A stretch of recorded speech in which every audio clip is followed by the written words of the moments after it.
Boa noite a todos os irmãos, como costumeiramente fazemos. Vamos fazer a leitura e interpretação do Evangelho segundo o Espiritismo, cargo da Casa Espírita Eulália Nogueira de Alegrete. Então, nesse momento, eu convido a todos a se colocarem numa posição confortável, mentalizando Jesus, o nosso Mestre amado.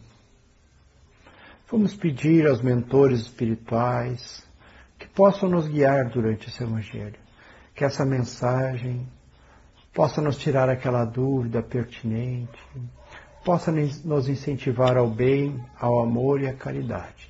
É em nome de Deus, de Jesus, os bons espíritos aqui presentes conosco, damos por aberto a leitura do Evangelho. Nós estamos no capítulo 13º, os infortúnios ocultos. Nas grandes calamidades, a caridade se manifesta e observamos campanhas nobres e generosas para diminuir o efeito desses infortúnios. Sempre ao lado dessas tragédias coletivas, existem milhares de tragédias particulares que passam despercebidas. É o caso das pessoas que permanecem num leito de dor sem se queixar. São esses os infortúnios ocultos que a verdadeira generosidade sabe descobrir, sem esperar que venham lhe pedir assistência. Quem é esta mulher com ar distinto, vestida de maneira simples, embora bem cuidada, acompanhada de um jovem que também se veste modestamente, chega numa casa de aspecto miserável, onde, sem dúvida, é conhecida, porque ao entrar é cumprimentada com respeito. Para onde ela vai? Sobe até um quarto humilde, onde mora uma mãe de família, cercada por criancinhas. A sua chegada é motivo de alegria para aquelas crianças emagrecidas. É porque ela vem acalmar todas as dores, traz o necessário, pois vem acompanhada de palavras consoladoras, fazendo com que seus protegidos, que não são mendigos profissionais, aceitem o benefício sem constrangimentos. O pai está no hospital e durante esse tempo a mãe não pode suprir as necessidades da família. Graças a essa senhora, as crianças não sofrerão nem com o frio, nem com a fome. Irão à escola bem agasalhadas e no seio da mãe não faltará o leite para amamentar os pequeninos. Se alguma criança adoecer, ela não terá dúvidas em tratá-la. Dali vai ao hospital, levar ao pai algum consolo e tranquilizá-lo sobre a situação de sua família. Na esquina, uma carruagem à espera, verdadeiro armazém de tudo o que doa a seus protegidos, que frequentemente costuma visitar. Ela não lhes pergunta qual a sua crença, nem qual sua opinião, pois considera todos os homens irmãos e filhos de Deus. Quando termina a visita, ela diz a si mesma: comecei bem o meu dia. Qual o seu nome? Onde mora? Ninguém sabe dizer. Para os infelizes, apesar de ser um nome desconhecido, é o anjo da consolação. À noite, um cântico de bênçãos se eleva por ela até o Criador. Católicos, judeus, protestantes, todos a querem bem. Por que ela se veste de maneira tão simples?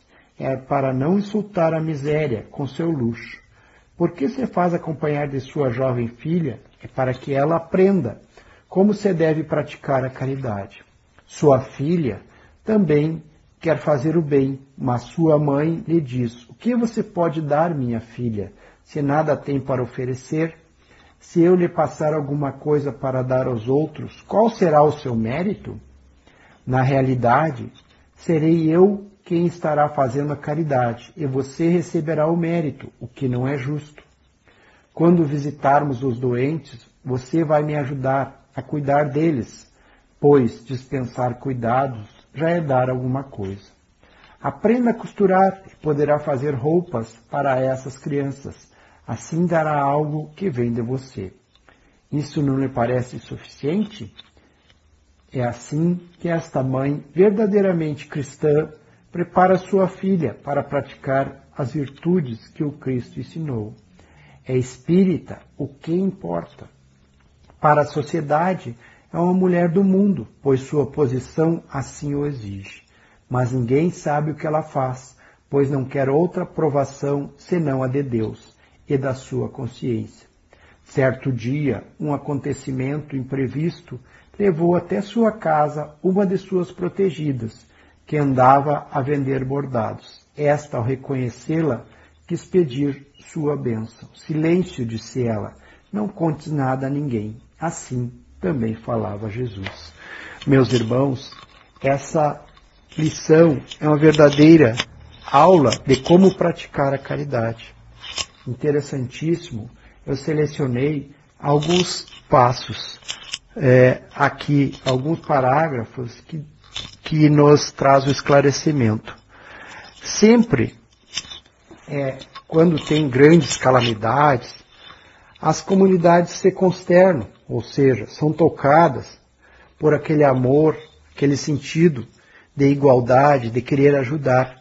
Mas, ao redor dessas grandes calamidades, existem pequenos acontecimentos, tragédias coletivas. Existem milhares de tragédias particulares que passam despercebidas, que são os infortúnios ocultos. Às vezes, meus irmãos, ao nosso lado nós temos um vizinho carente de uma palavra de carinho, um vizinho solitário que não tem o alimento para comer, que não tem ouvido para ouvi-lo, que não tem como se doar nesse momento. Então, é nesses infortúnios ocultos que todos temos ao nosso redor, seja pela doação de um prato de alimento, de uma vestimenta, de um tempo, dos nossos próprios dons que nós temos, são infortúnios que nos procuram no nosso dia a dia. Ninguém passa 24 horas sem a oportunidade da prática da caridade. Uma coisa interessante também que trata no texto, que ela se veste de maneira simples. Por que isso, meus irmãos? Para não agredir aquelas pessoas que são ajudadas por ela. Ela se coloca numa posição de igualdade. Ela se humilha para que ela possa fazer com que o seu verdadeiro propósito transpareça, que é a prática do amor, que é sanar aquela fome, aquela necessidade no momento. E por que, meus irmãos, que todos aceitam elas? É porque vem acalmar todas as dores. É aquele anjo da consolação. Ela faz o que Jesus nos ensinou, fazer o bem ao nosso próximo, aquele que está ao nosso derredor, está próximo a nós. Então, ela cumpre esse papel tão lindo, que é ser um anjo de consolação. Ela usa de palavras consoladoras para que as pessoas aceitem, sem constrangimento, aquela ajuda naquele momento. Ela não pergunta e nem faz distinção qual a crença dessas pessoas que ela ajuda. Ela só vê nela irmãos necessitados nesse momento. E quão importante é quando ela chega ao final do dia e que diz para si mesmo, comecei bem o meu dia. Isso aí é a energia sublime da caridade.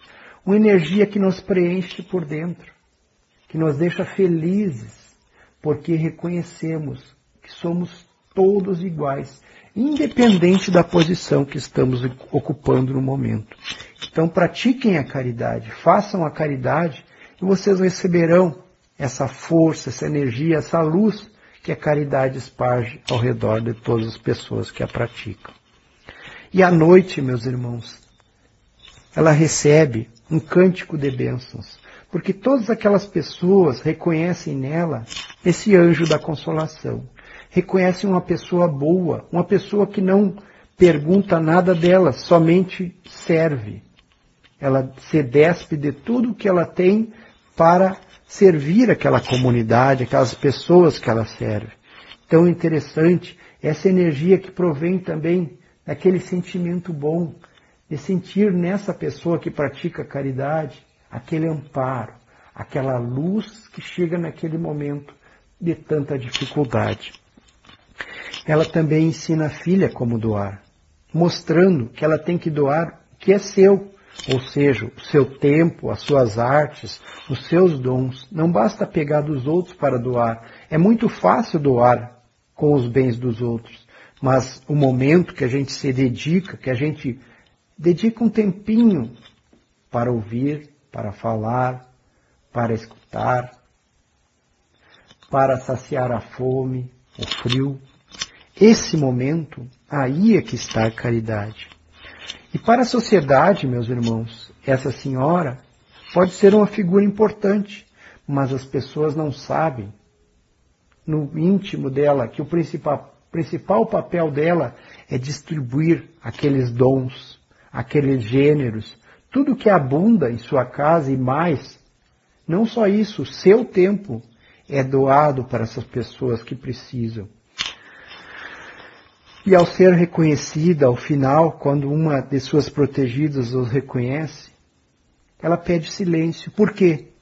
Porque, na verdade, ela nunca pediu reconhecimento. O compromisso dela é com a consciência dela e com Deus. Tão importante, né? Às vezes nós esquecemos na vida e achamos que precisamos da recompensa das pessoas. E não é assim. A recompensa verdadeira vem de Deus, o nosso Pai. Esse ser que nos ampara no nosso dia a dia. Então, meus irmãos, lição preciosíssima essa. Como praticar a caridade. Vários indicativos e as formas como praticar.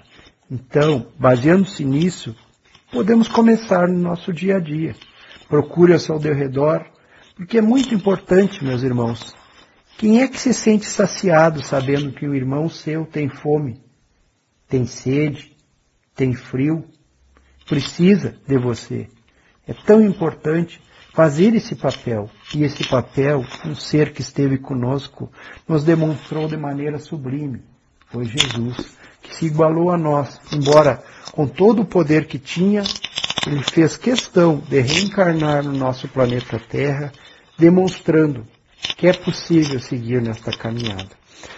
E ilustrando também esse Evangelho, do livro Vivendo o Evangelho, volume 1, do Espírito André Luiz e de psicografia de Antônio Baduy Filho, nós temos a mensagem seguinte, que diz: infortúnios domésticos. Há infortúnios domésticos que ficam ocultos à observação comum. Marido ciumento, esposa difícil. Filho prepotente, filha rebelde. Pai intransigente, mãe implicante. Irmão mesquinho, irmã agressiva. Primo arrogante, prima invejosa. Tio palpiteiro, tia mordaz. Sobrinho irônico, sobrinha colérica. Cunhado leviano, cunhada esnobe. Avô ranzinza, avó interferente. Neto malcriado, neta grosseira. Sogro orgulhoso, sogra inflexível. Genro intolerante, nora impertinente. O Espiritismo explica que as dificuldades de família são o reencontro com as dívidas do passado, através da reencarnação, exigindo a caridade silenciosa de cada um para o equilíbrio e paz de todos. Aqui demonstra nessa mensagem como devemos nos portar no nosso laboratório divino, que é a nossa casa. É fácil fazer? Não é fácil. É fácil falar, mas fazer é muito difícil. Mas sempre sabemos que devemos contar com esses seres que nos acompanham, sejam eles nossos guias espirituais. Jesus, o nosso Mestre amado, que jamais nos abandona. Então vamos agradecer por este Evangelho, que possa chegar àquele coração que precisa de um auxílio para a prática da caridade. São exemplos variados para o nosso dia a dia. Pedimos nesse momento um passe espiritual que transpasse o nosso corpo físico de acordo com o nosso merecimento. Que nos sintamos melhores, felizes, harmonizados nesse momento, reequilibrados. Pedimos pela água que nela seja colocado o remédio para os nossos males físicos e espirituais. Pedimos por aqueles irmãos que golpeiam, que ferem, que desconhecem a lei do amor. Irmãos que andam pelas ruas, depressivos, desesperançados. Irmãos que se encontram nos hospitais, passando por doenças terminais. irmãos que se encontram nos asilos, moradia transitória, irmãos que erraram contra as leis de Deus e contra as leis dos homens e talvez até contra as leis de Deus, que são os irmãos que se encontram no presídio de nossa cidade. Pedimos nesse momento muita luz, muita paz a esses irmãos citados. Vamos pedir também por nosso planeta Terra, nosso país, o Brasil, nosso estado do Rio Grande do Sul e a nossa cidade de Alegrete. Que todos aqueles irmãos encarregados da administração desses grandes centros possam estar abertos a intuições do bem, do amor e da caridade.